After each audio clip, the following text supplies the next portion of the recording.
ជំរាបសួរបងប្អូនទាំងគ្នាដែលខ្ញុំតាមដានក្នុងការផ្សាយរបស់ខ្ញុំកន្លងមក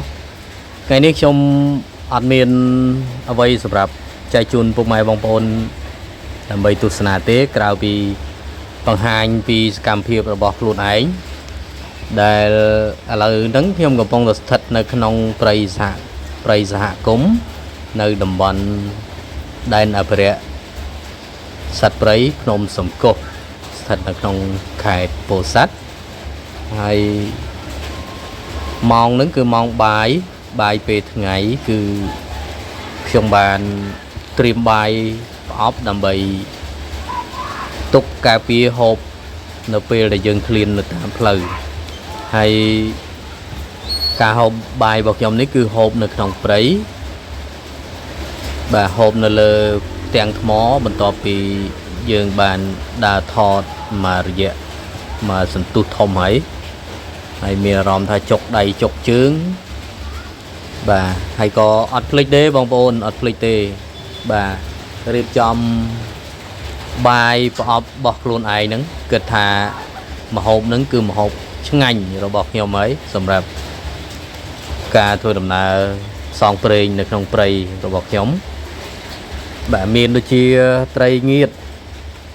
តែមិនត្រីងៀតទេត្រីអាំងបាទត្រីអាំងត្រីហ្នឹងគឺខ្ញុំបងសំណាញ់បានខ្លួនឯងទេហើយក៏បានប្រឡាក់ដាក់ជាមួយ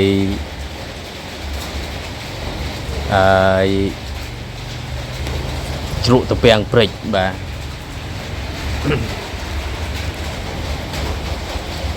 បងប្អូនទាំងគ្នាជាទម្លាប់របស់ខ្ញុំនៅពេលដែលខ្ញុំ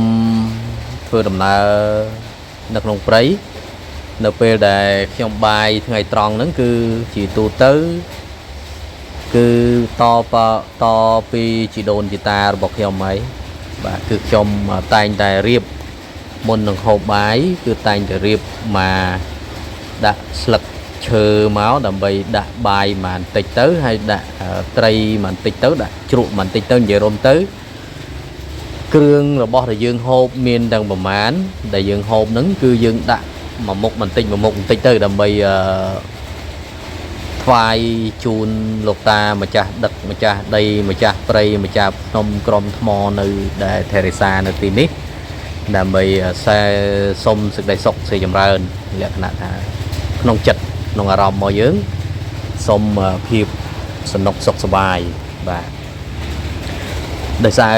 យើងមកដែនរបស់គេយើងត្រូវតែសុំផ្លូវសុំឲ្យគេបើកផ្លូវហើយនៅពេលដែលយើងមានអីហូបក៏ចែកពួកគាត់ហូបទៅបាទយើងមិនដឹងថាពួកគាត់មានអ្វីសម្រាប់ពិសាទេ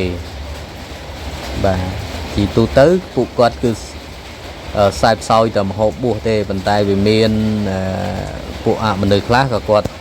សោយគ្រឿងឆ្អាបគ្រឿងអីចឹងទៅបាទមានអារម្មណ៍ថាឆ្ងាញ់បងប្អូនណាឆ្ងាញ់លក្ខណៈថាជា private បាទលក្ខណៈជា free style ក្នុងការធ្វើដំណើរផ្សងព្រេងរបស់ខ្ញុំបាទគិតថានេះជាដំណើរផ្សងព្រេងក៏អាចថាបានដែរដោយសារតែតំបន់ដែលខ្ញុំមកហ្នឹងគឺមុខព្រួញដែលខ្ញុំធ្វើដំណើរទៅហ្នឹងគឺទៅទំនប់ទី5បាទទៅទំនប់ទី5ប៉ុន្តែមុននឹងទៅដល់ទំនប់ទី5ក៏ប្រទះឃើញនៅតាមដងផ្លូវហ្នឹងគឺមានថ្មធំបាទមានថ្មធំថ្មភ្នំដែលដុះរាប់ម៉ឺនរាប់លានឆ្នាំនៅក្នុងព្រៃបាទក៏បានចុះទៅថតទៅ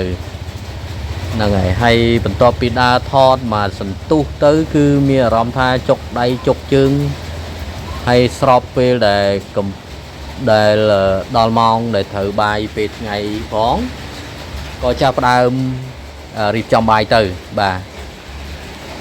ពួកខ្ញុំធ្វើដំណើរនៅក្នុងព្រៃមានតែបែបនេះទេបងប្អូនពេលខ្លះខ្ញុំ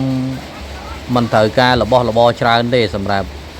ទៅធ្វើដំណើរគិតថាទៅហូបបាយនៅក្នុងព្រៃមិនត្រូវការអីវ៉ាន់នៃច្រើនទេខ្ញុំមានតែប្រអប់បាយបើជាទូទៅគឺ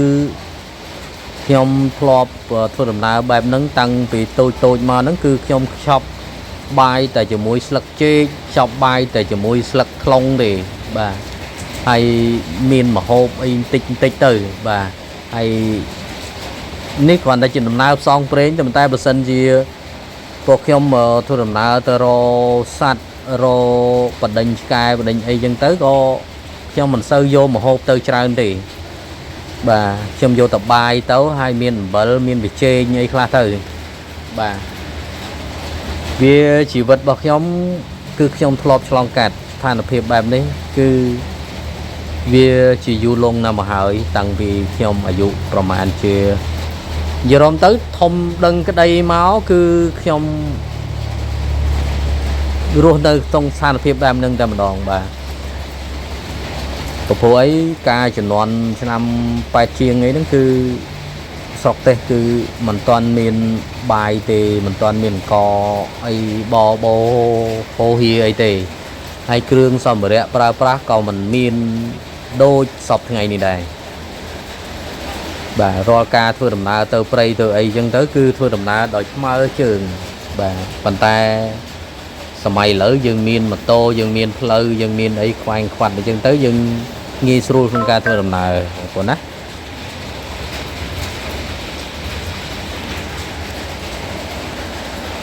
ពេលខ្លះយើងចង់រំលឹកនៅអនុស្សាវរីយ៍ការពីតូចមកយើងធ្លាប់ឃ្វាលគោឃ្វាលក្របីយើងធ្លាប់ដើរចាប់សត្វចាប់អីធ្វើជាម្ហូបធ្វើជាអាហារអញ្ចឹងយើងនៅពេលដែលខ្ញុំវ័យប្រហែលជា40អី